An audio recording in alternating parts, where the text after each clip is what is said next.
Saludos, bienvenidos. Durante la Guerra Civil Salvadoreña, el nombre del coronel Domingo Monterrosa despertaba tanto respeto como temor. Era considerado por muchos como uno de los oficiales más temidos por su eficacia dentro del ejército salvadoreño. ¿Qué entrada? ¿No han visto nada por ahí? Hasta el momento. ¿Por dónde queda aquel? Ya casi llegando a los pinos aquellos colorados. Creo que los disparos que están ahí abajo son de... Sí.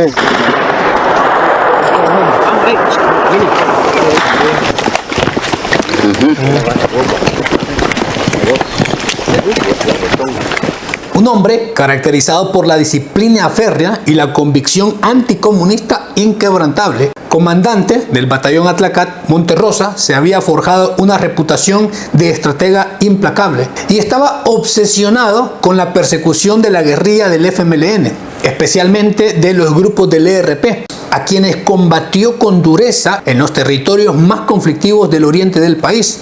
Su fama de militar duro, despiadado, creció al mismo ritmo que su prestigio dentro de las Fuerzas Armadas, convirtiéndose en un símbolo de poder y en un objetivo prioritario para los guerrilleros también, que juraron vengarse de quien consideraban responsable de múltiples derrotas y bajas. La versión estatal sobre la muerte de Monterrosa indica que fue el 23 de octubre de 1984 en Joateca, Morazán, cuando el helicóptero en el que viajaba explotó en el aire pocos minutos después de despegar. Según los reportes militares difundidos entonces por el Estado Mayor, la causa fue una supuesta detonación accidental por alguna cosa al interior de la nave. Pero repasemos algunos matices sobre este hecho, pero la conclusión final la tendrá cada quien. A mediados de octubre de 1984, el ejército salvadoreño lanzó una amplia ofensiva militar en el departamento de Morazán, uno de los bastiones más fuertes del FMLN. La operación, dirigida por el coronel Domingo Monterrosa, tenía como objetivo golpear el corazón del Frente Occidental Francisco Sánchez del ERP, desmantelar su base logística y sobre todo localizar y destruir la emisora clandestina Radio Venceremos, que desde 1981 transmitía propaganda, noticias y mensajes que intentaban minar la moral del ejército, a la misma vez que intentaban fortalecer la imagen del FMLN ante la población civil y la comunidad internacional. Monterrosa, comandante del batallón Atlacat, lideró personalmente la incursión en la zona de Perquín, apoyado por unidades aéreas e infantería. Durante varios días se reportaron combates intensos en los alrededores en El Mozote, Joateca, Arambala, lugares donde la guerrilla mantenía campamentos, talleres de armas y centro de comunicaciones. ¿Quién son ustedes?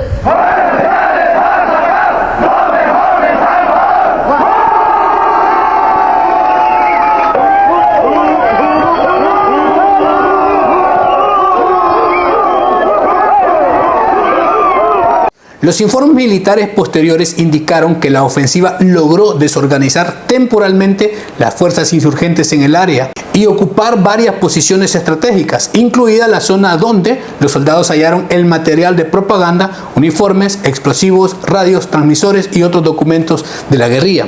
Pero la versión de la guerrilla ERP, comandada por Joaquín Villalobos, ha sido detallada por Marvin Galeas, un periodista y locutor guerrillero que durante el conflicto fue miembro directo del EFP y parte del colectivo de Radio Venceremos. En su versión, él mismo asegura ser testigo de todo el plan, llamado Operación Caballo de Troya, donde los guerrilleros reconocían que el más temido sin lugar a dudas era el teniente coronel Domingo Monterrosa. Y no era para menos.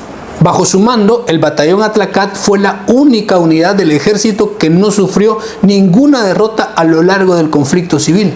El respeto era tal al interior de la guerrilla que cuando avisaban que el batallón de Monterrosa llegaría, todos, absolutamente todos, se ponían las botas de inmediato y comenzaban a preparar la tropa para cualquier combate. Las batallas entre la brigada Rafael Arce Sabla y el batallón Atlacat eran siempre las más duras y las más ruidosas. La norma era que el jefe dirigía las operaciones desde un punto de mando relativamente alejado de las líneas de fuego, pero Monterrosa sombrero militar, mangas enrolladas hasta los codos, con su fusil terciado, solía caminar en medio de la tropa en las zonas más conflictivas. Era bravo, como dicen popularmente. Y cuando los combates estallaban, ponía su puesto de mando muy cerca de las líneas. Uno de los grandes objetivos supuestamente era capturar a Joaquín Villalobos y destruir por completo la radio guerrillera. Villalobos como comandante guerrillero y Monterrosa se tenían cierto grado de respeto en términos militares porque ya habían combatido directamente en un par de ocasiones. Y obviamente, pues Monterrosa normalmente siempre los hacía replegarse, huir a la guerrilla, y cuando fue nombrado jefe de la tercera brigada de infantería, el temor y la amenaza para los guerrilleros aumentó mucho. Era un asedio permanente, operativo tras operativo, bombardeo de artillería, aviación sobre cualquier posición guerrillera, y estaba cada vez más cerca de los centros de mando del ERP. Fue entonces cuando, según Marvin Galeas, Joaquín Villalobos, reunido en su puesto de mando para evaluar la situación militar, dijo: este hombre, Monterrosa, nos tiene asfixiados, no nos deja planificar las operaciones al sur del río Torola, reconociendo que si no le daban de baja, él los iba a liquidar a todos.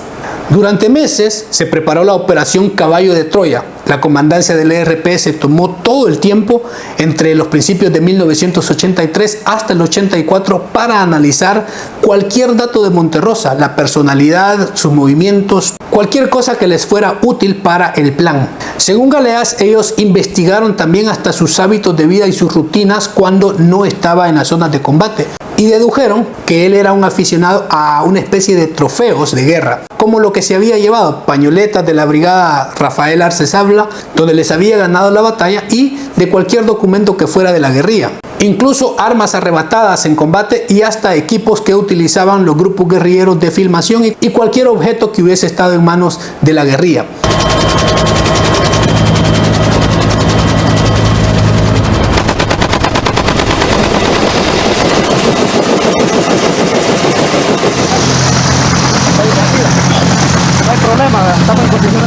En los primeros meses de 1984, cuando ya Monterrosa era comandante de la tercera brigada, hubo varios tipos de planes para darle de baja, desde emboscadas, pasando por pócimas con veneno, cartas explosivas, pero ninguna resultaba viable en términos de tener éxito en la materialización. Villalobos propuso usar un método que antes había funcionado con un explosivo de 2 detonaciones. Ahora el plan consistía en un viejo transmisor de radio y guardarlo en un aparente depósito de equipos y armas clandestino, pero dejando calculadas pistas para que fuera encontrado por los militares. Villalobos, según dicen, llegó a la conclusión, a través de toda la información recolectada, de la personalidad y aficiones de Monterrosa. Le apostaba a que éste llegaría a traer el transmisor en su helicóptero, tal como lo había hecho en otras batallas con objetos importantes incautados a la guerrilla. Y este supuesto dispositivo estaba diseñado para hacer estallar a distancia con una especie de control remoto.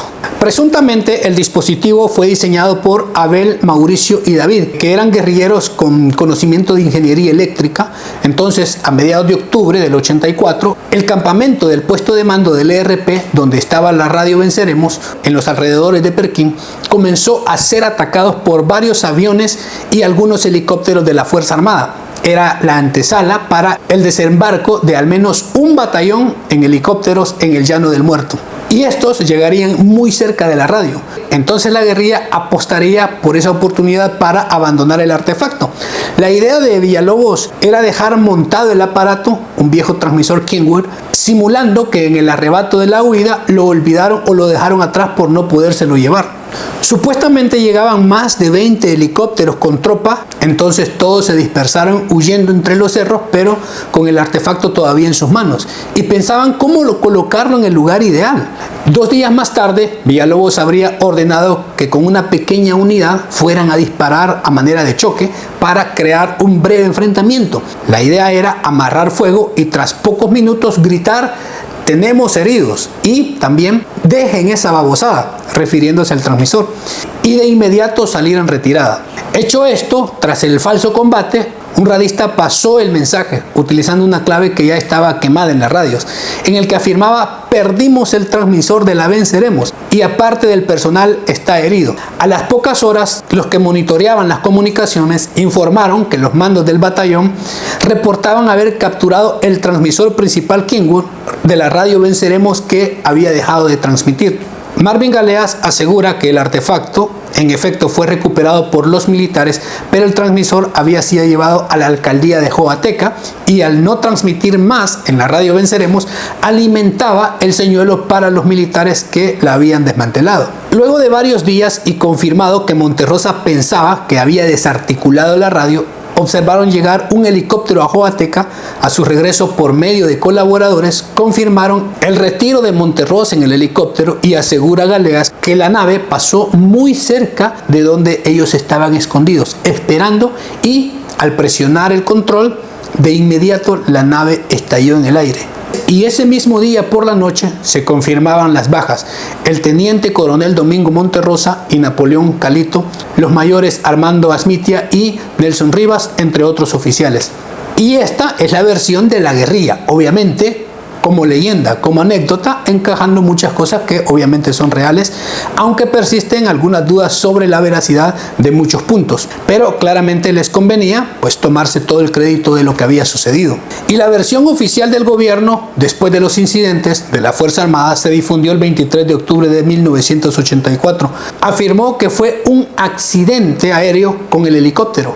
Con una investigación inicial dictaminaron que el aparato habría sufrido una rotura del eje rotor poco después del despegue, pero también se manejó la versión que existió una explosión interna y, de ser así, podría ser la detonación accidental de un material explosivo decomisado al ERP en la zona de Perquín. El informe destacó que Monterrosa regresaba de una importante misión cumplida en la que el ejército había golpeado severamente la guerrilla, y eso obviamente era cierto, ¿no? El entonces presidente Álvaro Magaña y la cúpula militar elogiaron a Monterrosa como un héroe caído en cumplimiento del deber, símbolo de la lucha contra el comunismo y el FMLN, y se le nombró como el héroe de Joateca por todas las incursiones exitosas que había implementado en contra de la guerrilla en dicha zona. Domingo Monterrosa había vivido toda su carrera militar bajo la convicción de que su destino estaba ligado al combate. Para él, morir en medio de la guerra no era una tragedia, sino la culminación lógica de una vida dedicada al enfrentamiento. Por ello, independientemente de cómo ocurrieron los hechos de aquel 23 de octubre del 84, si fue un accidente, una emboscada o un señuelo, su caída fue parte del curso natural de un conflicto en el que ambos bandos sabían que la línea entre la victoria y la caída podían decidirse en un instante, en un día para otro, entre el deber y el fuego. Y así queda la pregunta: ¿o quiénes fueron los responsables de la muerte del coronel Domingo Monterrosa? Con esa información, deje su comentario, qué es lo que sabía o algún dato que pueda aportar a este recuento histórico muy importante de la historia salvadoreña. Gracias por llegar hasta el final, por apoyar siempre el contenido publicado. Cuídense mucho, nos vemos. Hasta la próxima.